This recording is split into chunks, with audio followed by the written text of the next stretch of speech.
اهبطوا منها جميعا فإما يأتينكم مني هدى فمن تبع هداي فلا خوف عليهم ولا هم يحزنون.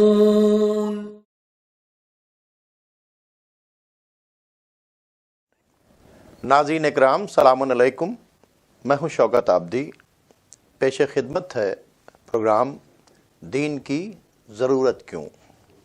ناظرین اکرام، جیسا کہ آپ جانتے ہیں کہ ہم تنظیم المکاتب کے اسٹوڈیو میں یہ ٹاک شو حجت الاسلام والمسلمین عالی جناب مولانا سید صفی حیدر صاحب قبلہ سے لگاتار کر رہے ہیں.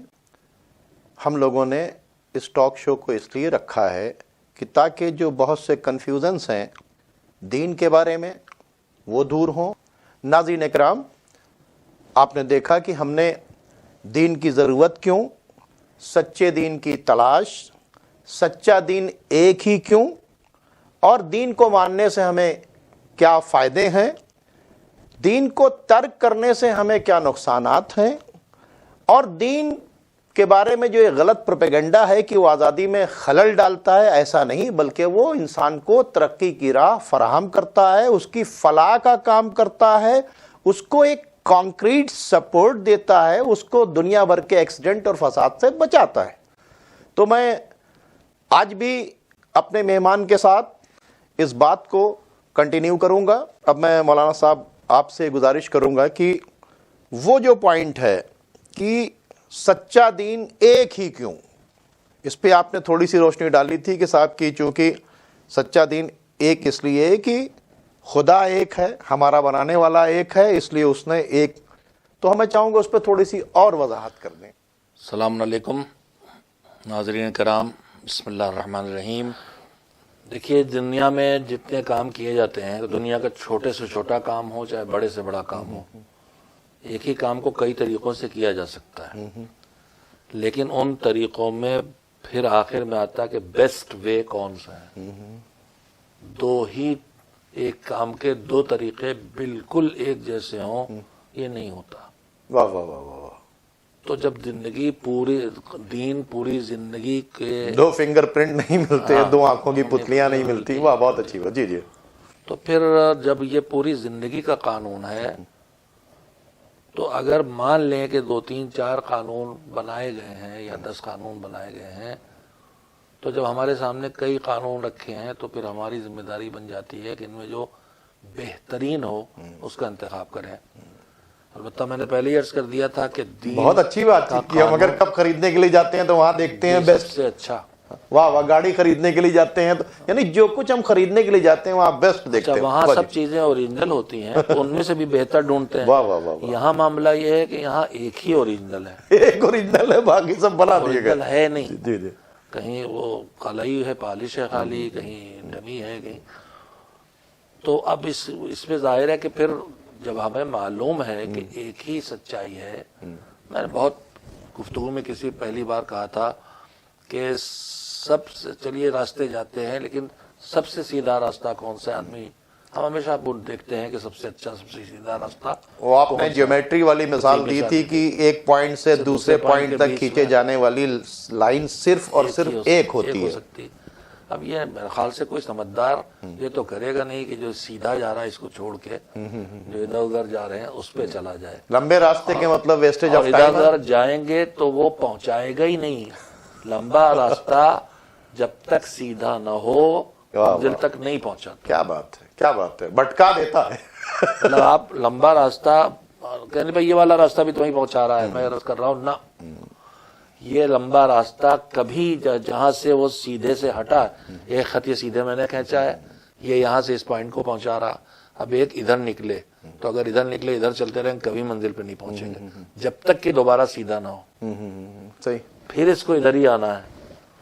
اب دیکھیں اسپیڈ کے لیے آپ نے دیکھا کہ ایک چھوٹا سا کیڑا جسے ہم لوگ گبریلا کہتے ہیں، ٹھیک ہے، جس سے انسان نے پہیا بنانا سیکھا، ٹھیک ہے، وہ ایک چھوٹا سا گولا بنا کر اس پر بیٹھ کر چلنے لگا. آج دنیا نے جو کچھ سیکھا اس پروردگار کے بنائے ہوئے اس چھوٹے سے کیڑے نے اس رول کے اوپر چل کے بتایا اور انسانوں نے پہیا بنایا. اب ظاہر سی بات چیت ہے, اس پہیے کو سیکھا ہم نے اس کے قانون سے. کس کے؟ قدرت نے اپنے قانون کو سکھایا ہم کو. کیڑا آپ نے نہیں کریٹ کیا تھا, ہم نے نہیں کریٹ کیا تھا, وہ کیڑا اسی خالق کائنات نے کریٹ کر کے اتنا بڑا میسج دیا. تو ہم کو گھوم پھر کے وہیں پر پہنچنا ہے. جی جی, آپ کی اس بات سے مجھے کسی عالم کی بات یاد آ گئی, بہت دل کو لگی تھی میرے. انہوں نے فرمایا کہ جیسے آپ نے یہ مثال دی ہے کیڑے کی, اسی طرح سے انہوں نے اسی سلسلے میں یہ کہا تھا کہ آخر یہ انسان جو ترقی کی کا شور کیے ہے, ترقی کی ہم نے, لیکن جس چیز کو ہم ترقی کہہ رہے ہیں یہ کیا ہے؟ اگر ہم نے سمندر میں سینہ چیر کے تیرنا سیکھا ہے تو ترقی کر کے ہم ویل مچھلی بنے ہیں. اگر ہم نے ہوائی جہاز سے آسمان میں اڑنا سیکھا ہے تو ترقی کر کے ہم کوا یا کبوتر بنے ہیں. اگر ہم نے دوسرے کو مارنا سیکھ لیا ہے تو ہم ترقی کر کے درندہ بنے ہیں. تو جس کو انسان کی ترقی کہا جا رہا ہے وہ ہے جو جانور پہلے سے ہیں, اور ان کی وہی جو آپ نے فرمایا ان کے پاس وہ سب صلاحیتیں اس خدا کی دی ہیں, تو ہم اسی سے سیکھ رہے ہیں. تو جب اس خدا کے بنائے ہوئے پرندوں کے قانون کو دیکھ کر ہم اپنی ترقی پر یہاں تک جا سکتے ہیں, تو اس اللہ نے ہمارے لیے کون سا قانون بنایا ہے تو اس کی ہمیں تلاش کرنی چاہیے. اگر وہ مل جائے تو کہاں جائیں گے؟ وہ مل جائے تو کہاں جائیں گے؟ اور اس کی نظیرہ اس وقت ہمارے سامنے ہے کہ جہاں نام کا اسلام نہیں بلکہ تھوڑا سا اسلام زندگی پہ نافذ ہوا ہے اس ایران میں, تو دیکھ لیں کہ اس چھوٹی سی مدت میں کتنی تیز رفتار. بالکل صحیح. اور پھر میں ایک بات اور عرض کروں کہ جو دین ترقی سے روکتا ہے, یہ آواز کب اٹھی ہے؟ جب کلیسا سے ٹکراؤ کے بعد, چرچ سے ٹکراؤ کے بعد فرانس میں وہ جو, البتہ میں ان موضوعات پہ بات نہیں کرتا جو میری فیلڈ نہیں ہے, لیکن وہیں سے ترقی شروع ہوئی دین سے دوری والی. دنیا بھول گئی کہ اس سے بہت پہلے اسلام میں جابر ابن حیان پیدا ہو چکے تھے. امام جعفر صادق علیہ السلام کے بہت سے شاگرد ہیں. جب تک دین کو تھوڑا بھی زندگی میں باقی رکھا ہے مسلمان نے, یہی آگے تھا سب سے. بھائی مجھ کو تو یہ بہت, جب ارسطو کے اس کے اوپر بات چیت ہو رہی تھی کہ انسان جو ہے وہ عناصر اربع سے مل کر بنا ہے, تو پھر اللہ کا دین پہنچانے والوں نے کہا اس نے انصاف نہیں کیا, مٹی بھی کئی اجزاء سے مل کر بنی ہے, پانی بھی. تو اس کے مطلب جو دین دینے کے لیے آئے تھے انہوں نے ارسطو جیسے لوگوں کی باتوں کو بڑے ہی خوبصورتی سے بتایا کہ نہیں بتا دیا کہ اس دور کے وہاں تک پہنچی تھی, سچائی اس سے آگے. اور سائنس ہر دور میں ترقی کر کے بتا رہی ہے کہ سچائی اور اس سے آگے ہے, سچائی اور اس سے آگے. اور دین ہمیں اگر روکتا ہوتا تو دین یہ کیوں کہہ رہا ہے کہ میری بنائی ہوئی زمین پر غور کرو, آسمان پر غور کرو, چاند پر غور کرو, سورج پر غور کرو؟ کیوں نہیں غور کرتے؟ کیا ہم نے تمہارے دلوں پر تالے ڈال کر بھیجے؟ جی. اور آج جو انسان تمام دنیا میں جو ترقی کرا, تو یہ دعوت دی ہے کس نے؟ دین کی کتاب نے دعوت دی ہے. جس کے جو لوگ یہ کہتے ہیں کہ خدا نہیں ہے, مادہ ہے, بس میٹر ہے, چاہے جس شکل میں بگ بینگ کہیں چاہے کچھ بھی کہیں, مادے میٹر تک جاتے ہیں. اور میٹر وہ ہے جس کے پاس نہ علم ہے نہ پاور ہے, کچھ نہیں ہے.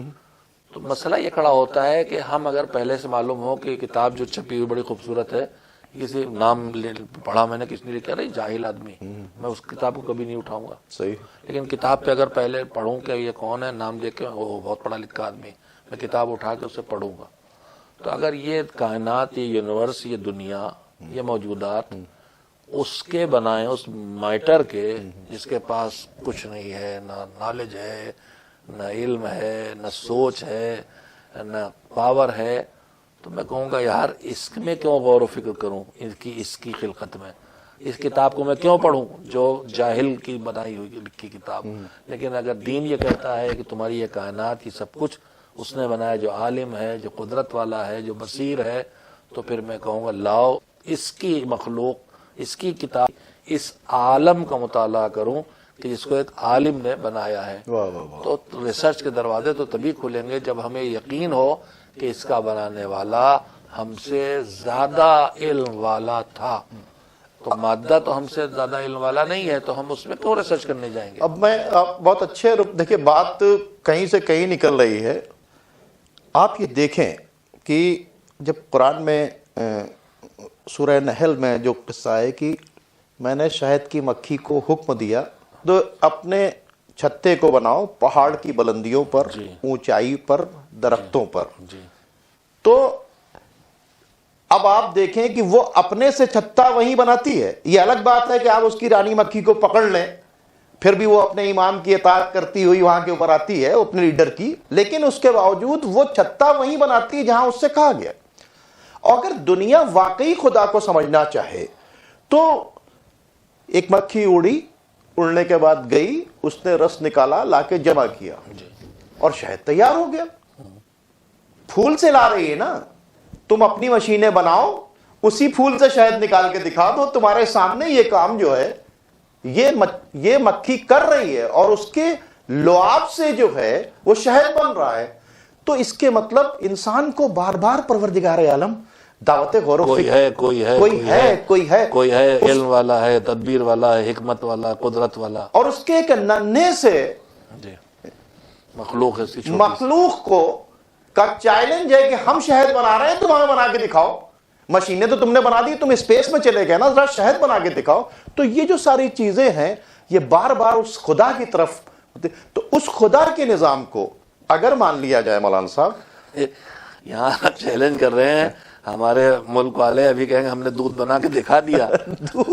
یہ دودھ کون سا دودھ ہے؟ اس کو پی کے بیمار تو ہو سکتے ہیں. تو شہد بھی بنا کے دکھا دیں گے. لیکن نہیں، میں بات کر رہا ہوں کہ وہ شہد نہیں ہے. کیا وہ دودھ بنا سکیں گے کہ وہ جو چھوٹا سا بچہ ہے اس کو اس وقت کتنی ضرورت ہے، جو ماں کے پیٹ سے ہے تو دودھ، لیکن اس کی بہت اچھی بات آپ نے فرمائی ہے. یہ جو دودھ بچوں کا ڈبے ہم بناتے ہیں، ہم سمجھتے ہیں اماں کے بدلے میں کہیں کہا تھے یہ بات کہی تھی کہ ایج لکھی ہوتی ہے نا، ایج گروپ، تو انفینٹ ہے، پھر 6 مہینے، پھر 1 سال، یعنی 6 مہینے تک ایک ہی فارمولا چلے گا. میں نے عرض کیا تھا کہ تمہارا علم ہے اور وہ قادر مطلق جو سینے سے اس کو غذا دے رہا ہے وہ ہر خوراک کا فارمولہ بدلتا ہے. اس وقت بچے کی ضرورت کیا ہے، اس حساب سے اس کے ماں کے جسم سے وہ نکل کے آتا ہے. یہ انسان کبھی نہیں کر سکتا ہے. ہم دیکھیے اس طرح کی بات جو ہے اس لیے کرتے چلے جا رہے ہیں کہ بار بار لوگوں کے اوپر چوٹ ہونا چاہیے کہ تمہارا ایک خالق ہے جس نے تمہیں سسٹم دیا ہے، تمہیں جو بیسٹ وے آف لائف دیا ہے. ہاں، وہ سو رہے ہیں، جاگیں، ان کو جگایا اور جائے، وہ چونکیں. اور میں بار بار عرض کر رہا ہوں کہ دین کے نہ سمجھنے والے ہی منکر دین بھی ہوتے ہیں، اور دین کے نہ سمجھنے والے ہی منکر خدا بھی ہوتے ہیں. وہ نہیں سمجھتے عدل الہی کو تو خدا کا انکار کر بیٹھتے ہیں. اگر وہ عدل الہی کو تک پہنچ جاتے تو منکر، بہت سے لوگ عدل کو نہیں سمجھ پاتے. اس لیے ہم لوگوں کی ضروری ہے کہ ہم اس گفتگو میں ان چیزوں کو بھی کہیں نہ کہیں لائیں آگے. اور ہمیں سکون چاہیے. جی، اور پروردگار عالم کیا کہہ رہا ہے کہ یاد خدا میں سکون ہے، تمہارے لیے سکون ہے. اس کے مطلب ہر وقت یاد خدا کے مطلب نہیں کہ مصلا بچھا کر بیٹھ جاؤ نا، اس کو ہر وقت، اس کے مطلب اس کریٹر کو پہلے ایکسپٹ کرو اور پھر اس کو سمجھو کہ کوئی ہے، اور پھر اس کے نظام کو سمجھ لو تو سکون مل جائے گا. تو سکون جو ہم ڈھونڈ رہے ہیں تو 2 طریقے ہوتے ہیں مولانا صاحب، کہ ہم دین پہ عمل کر رہے ہیں، دوسرا نہیں عمل کر رہا ہے. تو ہمیں کبھی کبھی دین کو ماننے کی وجہ سے دوسروں کی وجہ سے تکلیفیں آ جاتی ہیں. اس کے بارے میں آپ کیا کہیں گے؟ جو دوسروں سے تکلیف آ رہی ہے وہ اسی لیے آ رہی کہ وہ دین کو نہیں مان رہا ہے. وہ دین کو نہیں مان رہا ہے. اگر میں بھی دین کو مانوں، چاہے دینداری کے دعویٰ کرنے والوں کی باتوں نہیں کر رہا، اس میں لوگ دین سے دور جانے کی وجہ یہ بھی ہے کہ میں سب سے بڑی داڑھی رکھے ہوں، دین کی آڑ ہے، میں سب سے زیادہ نماز پڑھ رہا ہوں، میں سب سے آگے مجلس کرتا ہوں، میں سب سے زیادہ قرآن پڑھتا ہوں. اب میں ہو گیا دین کی پہچان، دین کا سمبل میں بن گیا. اب جب میں نے کسی یتیم کا مال ہڑپا، کوئی وقت بیچا، کسی بیوہ کو ستایا، کسی کو گالی دی، تو پھر وہ دین بدنام ہوتا ہے، میں بدنام نہیں ہوتا. تو یہ میں پھر عرض کروں گا کہ دین الگ ہے، دین والے الگ ہیں. دین کے لیے دین والوں کو دیکھ کے فیصلہ نہ کیا جائے. بہت اچھی بات ہے. اور سب زیادہ چیزیں بتائی جاتی ہیں کہ صاحب نماز پڑھ لیجئے، روزہ رکھ لیجئے، یہ کر لیجئے، اور نماز ایسے پڑھ لیجئے، نماز ایسے پڑھ لیجئے. جیسے کھیرا یوں چھیلیے، یوں کاٹیے، یوں نمک لگائے. ارے آپ بتائیے کھیرا کیوں کھانا چاہیے؟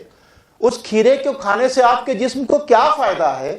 تو صرف آپ نے طریقے بتا دیے. میرے عزیز، اگر ہم ٹھیک سے وہ کریں جیسی ہمیں نماز بتائی گئی تو چاہے مجھے اس کی وجہ نہیں، اللہ نے فلسفہ ہر عمل کی حکمت نہیں بتائی، لیکن میں اتنا جانتا ہوں کہ جب نماز کے قانون کی پابندی کروں گا، مجھ سے نماز میں جو چیزوں کا خیال رکھنے کے لیے کہا گیا اس میں کہا کہ نگاہیں مستحب ہی صحیح، واجب نہ صحیح، کھڑے ہو تو سجدگاہ دیکھو، رکوع میں جاؤ تو قدموں کے بیچ میں دیکھو، تشہد میں بیٹھو جاؤ گود میں دیکھو، ہاتھ کھڑے ہو تو سانوں پہ سامنے رکھو، تکبیر کہو تو کانوں کے سامنے اٹھا کے لاؤ، سجدہ کرو تو مثلا کانوں کو پہلو میں رکھو، قدم کیسے رکھو.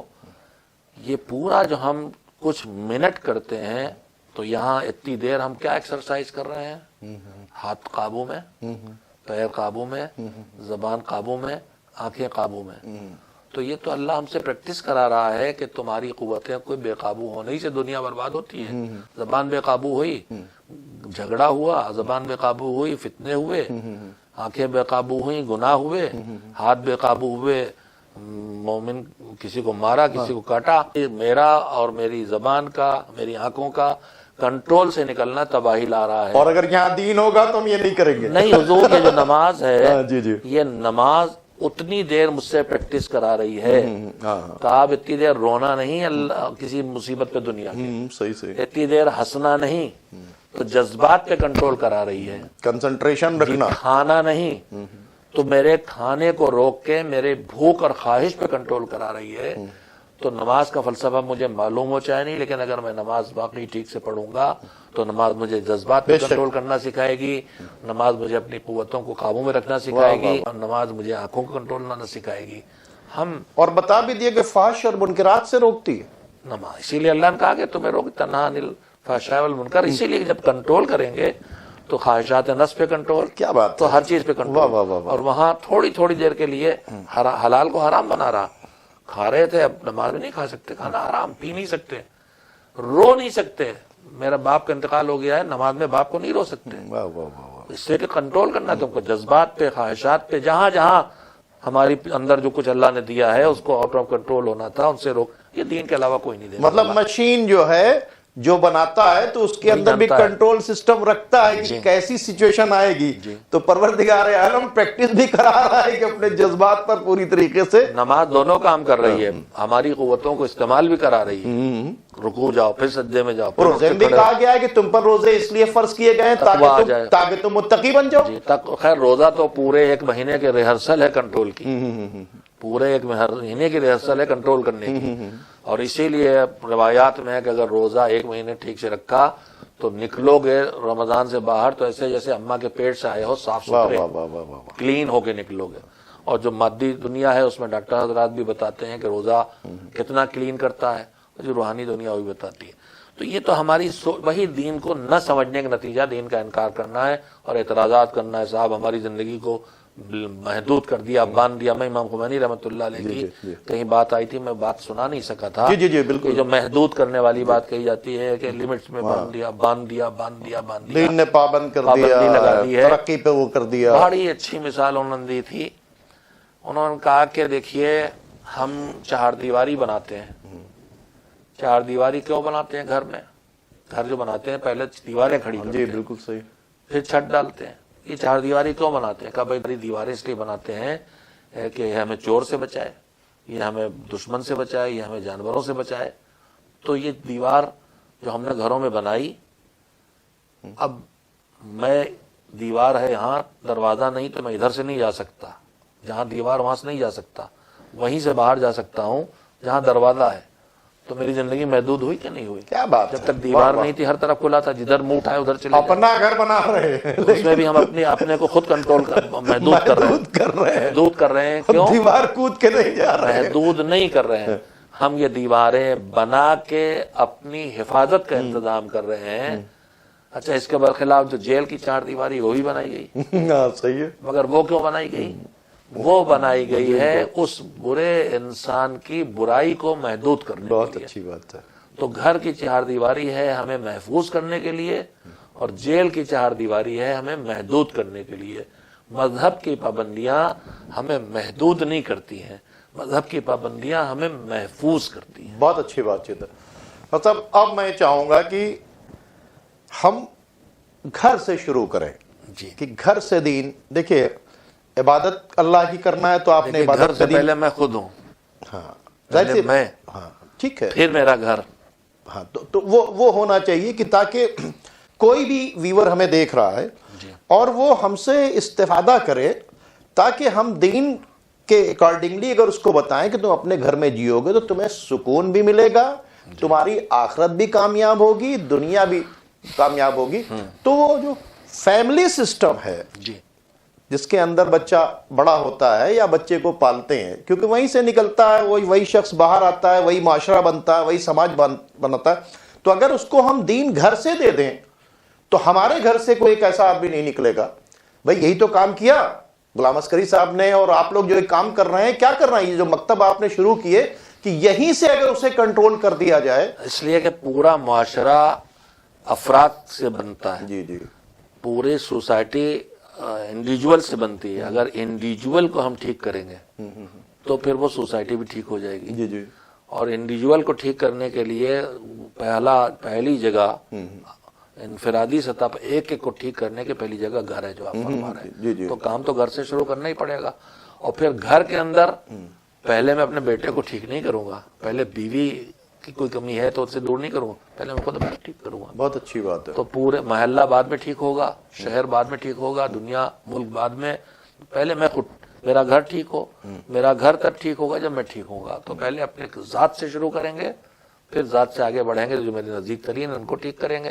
یہی سورہ تحریم میں اللہ کہہ رہا ہے کہ ایھا الذین آمنوا قوا انفسکم واہلیکم نارا، اے ایمان والو اپنے آپ کو اور اپنے اہل کو، اہل و عیال کو، گھر والوں کو جہنم کی آگ سے بچاؤ۔ نقصان بہت ہیں، لیکن جو سب سے بڑا نقصان ہے وہ یہی ہے کہ آدمی اپنے کرتوت کے نتیجے میں جو اس زندگی کے بعد نیکسٹ اسٹیپ آف لائف آ رہا ہے آخرت، اس میں ہمیشہ والی زندگی ہے، بدلنے والی نہیں۔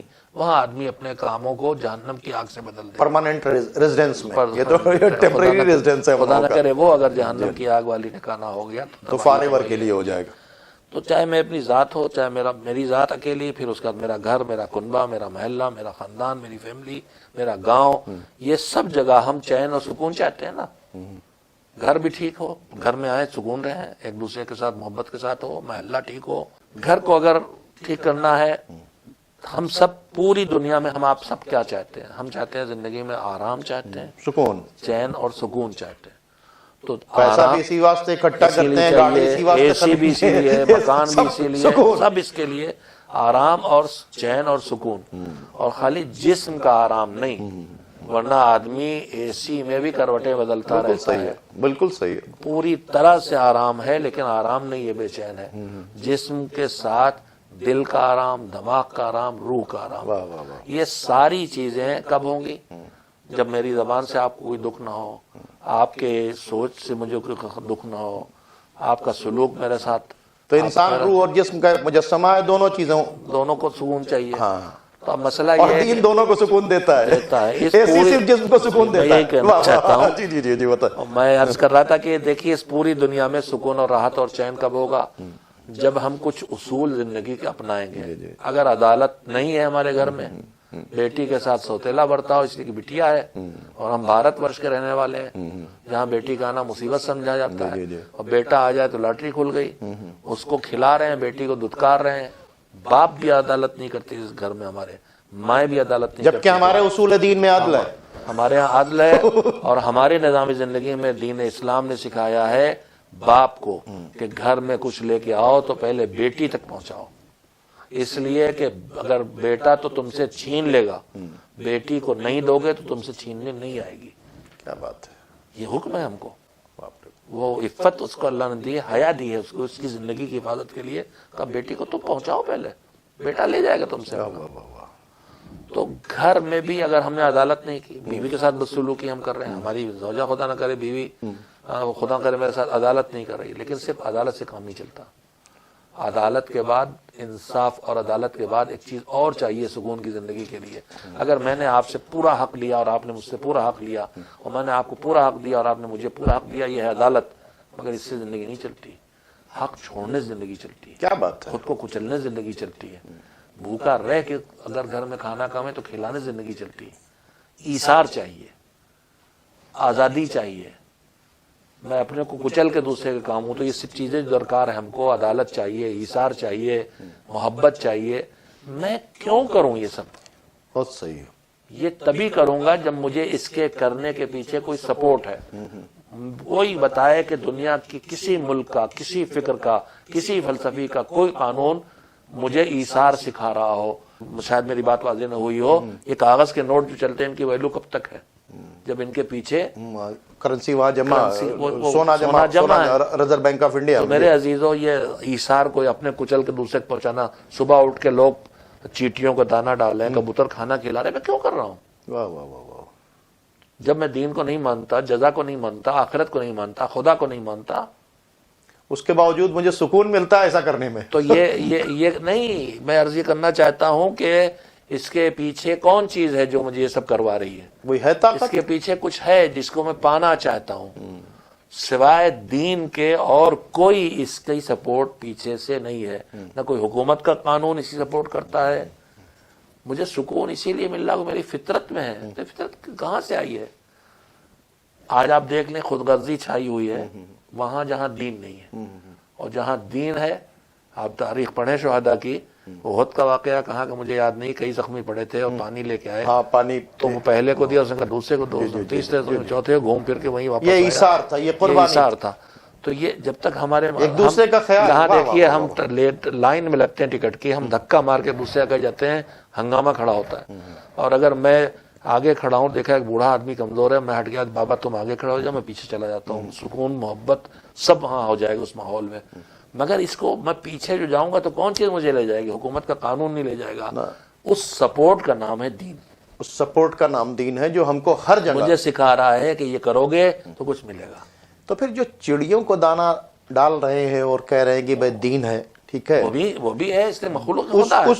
اس بوڑھے کو آگے کہہ رہے ہیں کہ آپ بابا، اس کا حق. تو پھر وہ دین پھر گھروں میں کیوں فساد ہے؟ گھر میں کیوں نہیں دین دکھ رہا؟ پھر وہی مسئلہ ہے کہ ہمارے ہاں ایک اور مصیبت ہے کہ ہمارے ہاں بیلنس نہیں ہے. دین میں عدل یعنی بیلنس ہے، اور ہماری زندگیوں سے بیلنس غائب ہو گیا. میں نے آپ سے اس لیے بات چیت کی ہے نا کہ میں چاہتا ہوں کہ آپ کا یہ جو اسٹوڈیو ہے تنظیم المکاتب، یہ گھر کو جنت بنا دے. تو اس کے لیے کیا کیا چیزیں بتائی گئی ہیں، تو ہم ماں باپ، ان کی اولاد جو ہے، کیا نام ہے، ان کی باتیں نہیں سن، ان کو دھتکار رہے ہیں. مطلب ایک جب تک کہ زندگی، اور نماز بھی رکھے ہوئے، اور قرآن بھی ہے، روزہ بھی ہے، حج بھی ہے، پورے دین پہ عمل نہیں کریں گے، پرابلم رہے گی. ایک وہ ہے جو خالی سوشل ورک میں لگا، گھر کو چھوڑ بیٹھا. ہاں بالکل. ایک وہ ہے جو گھر میں چپکا ہے، پڑوس کا بھوکا مر جائے اسے پتا نہیں. یہ دونوں بگاڑ رہے ہیں، اس لیے کہ ان کے یہاں بیلنس نہیں ہے. دین بیلنس سکھاتا ہے. دین بیلنس کا نام ہے. ہمارا دین شروع ہوتا توحید سے، وجود خدا کا اقرار، جو اقرار وجود خدا ایک تک لے جاتا ہے، اور وہ ایک عادل ہے، یہاں تک ہم جاتے ہیں. ناظرین اکرام، میں ابھی مولانا کو روک رہا ہوں چونکہ دامن وقت میں بالکل گنجائش نہیں ہے. انشاءاللہ اصل میں چاہتا ہوں کہ لوگ تھوڑی دیر اپنا وقت نکال کر اس کو دیکھیں، اور کم سے کم آدھے گھنٹے جو ہم لوگ بات ان کے سامنے رکھ رہے ہیں، اللہ اگر اس طرح کہہ سکیں کہ لوگ جی. اور دوسری بات یہ ہے کہ ہم لوگوں کو یہ ایک پیغام آخر میں دینا چاہتے ہیں کہ ان کے اگر اپنے کچھ سوالات ہیں تو وہ بھی ہم کو بھیجتے رہیں، تاکہ ہم اپنے پروگرام میں ان سوالات کے جوابات کو بھی دیتے رہیں، اور ان کی جو اچھی رائے ہے ان کو بھی ہم یہاں سے پہنچا سکیں، اور تاکہ زیادہ سے زیادہ لوگ اس سے فائدہ اٹھا سکیں. اب آپ ہمیں اور مولانا صاحب کو اجازت دیجیے. خدا حافظ.